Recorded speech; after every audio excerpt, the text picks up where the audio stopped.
Jurusan akuntansi adalah jurusan yang menghasilkan teknisi akuntansi yang terampil di bidangnya, memiliki kredibilitas yang tinggi dan akhlak yang baik. Tenaga pendidik yang mengajar di jurusan akuntansi dan keuangan lembaga adalah guru-guru yang berpengalaman dan kompeten di bidangnya, dan juga telah memiliki sertifikat pendidik atau telah tersertifikasi.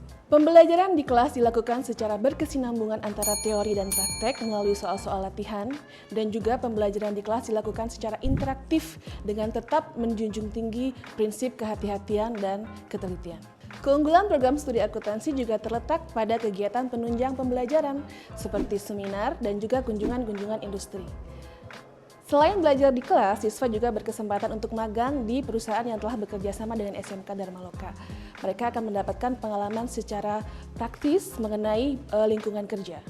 Perusahaan yang menjadi mitra SMK Dharma Loka untuk kegiatan praktik kerja lapangan jurusan akuntansi dan keuangan lembaga adalah media, dan lain sebagainya. Siswa-siswi lulusan akuntansi dan keuangan lembaga akan bisa diterima untuk bekerja di bank, di perusahaan, koperasi, yayasan, dan bidang usaha yang lainnya. Pada jurusan akuntansi dan keuangan lembaga akan ada banyak kompetensi yang akan kita pelajari. Kita akan belajar bagaimana menyusun laporan keuangan pada perusahaan jasa, dagang, dan juga manufaktur secara efektif dan efisien. Selain itu, ada banyak sekali kompetensi lain yang akan kita pelajari. Salah satunya adalah akuntansi dasar, akuntansi perbankan, administrasi pajak, komputer akuntansi, prakarya, dan kewirausahaan. Jadi, selain bekerja di perusahaan ataupun di lembaga pemerintah, siswa-siswi jurusan akuntansi juga akan mampu untuk berwirausaha. Semua itu adalah skill yang luar biasa yang kami bekalkan dan kami berikan kepada Anda kami siswa-siswi jurusan akuntansi dan keuangan lembaga. Pokoknya, kalau mau kerja, mau kuliah, atau mau berwirausaha, masuk jurusan akuntansi adalah salah satu modalnya. Oke, gak usah ragu, gak usah bimbang. Let's come and join us in accounting program at SMK Dharma Loka. Accounting is the best choice for your brighter future. Thank you.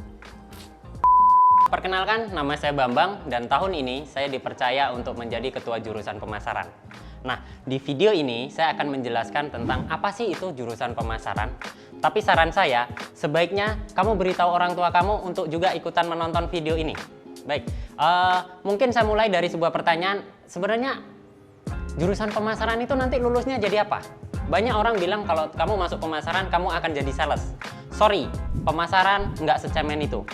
Masuk pemasaran nggak jadi sales. Lalu apa hebatnya jurusan pemasaran?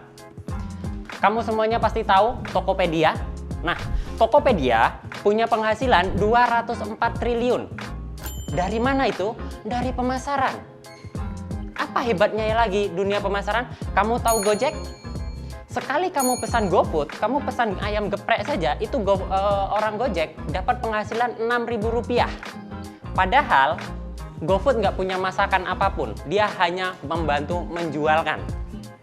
Terus, kalau kamu masuk pemasaran, apa yang akan kamu dapatkan? Pertama, kamu akan mendapatkan ilmu psikologi. Kok bisa anak pemasaran belajar psikologi? Nah, dalam pemasaran ada yang namanya psikologi pelanggan. Jadi kamu nanti ketemu orang, kamu tuh udah langsung tahu, oh ini orang tipenya seperti ini. Dia kalau belanja nggak suka nawar, dia maunya harga pas. Oh ini mak-mak nih, banyak rempongnya nih, banyak nawar sana sini, ujung-ujungnya nggak beli. Nah, kamu bisa tahu sampai segitunya. Lalu, anak pemasaran itu harus jago editing. Kamu harus bisa bikin brosur untuk penawaran. Makanya kamu akan diajarkan nanti Photoshop untuk editing. Selain itu, anak pemasaran juga harus pandai bikin iklan. Kamu akan diajarkan teknik-teknik bikin video iklan, bagaimana mengedit sebuah video. Lah, itu kan semua pelajaran multimedia. Kalau gitu apa bedanya pemasaran dengan multimedia? Bedanya adalah anak multimedia jago bikin film, jago bikin iklan, tapi nggak tahu cara pemasaran. Sedangkan kamu bisa bikin video, kamu bisa bikin brosur, dan kamu tahu cara jualan. So, ada lagi bedanya. Bedanya pemasaran dengan akuntansi apa? Gini, saya kasih analogi. Misalkan hari ini saya menang lomba, terus saya dapat hadiah dengan dua pilihan. Mau 250 juta sekali kasih atau 2.500.000 per bulan seumur hidup.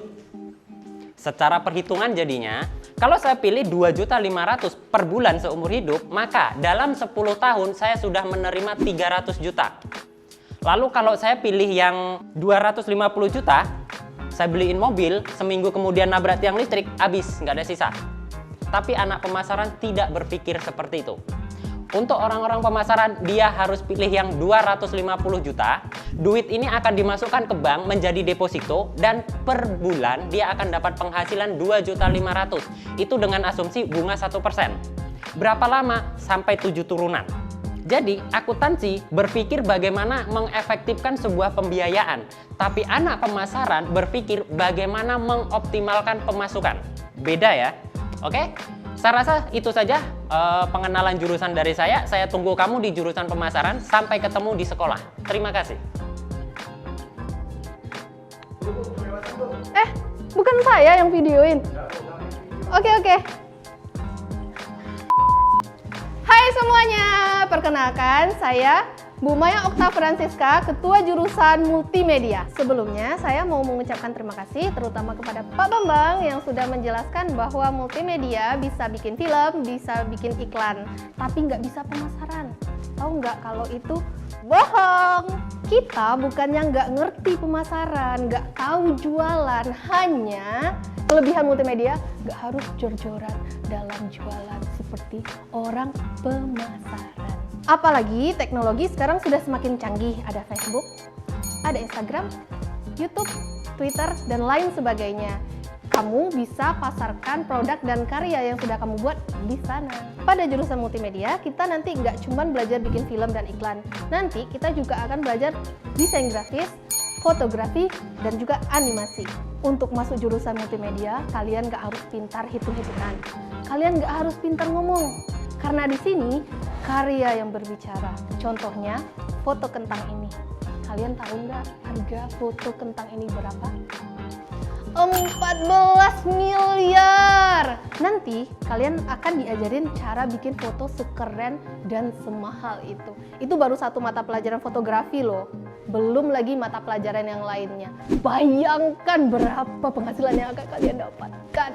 Bayangkan dulu ya. Jangan lupa join ya, Bu Maya tunggu loh. Kamera tadi mana?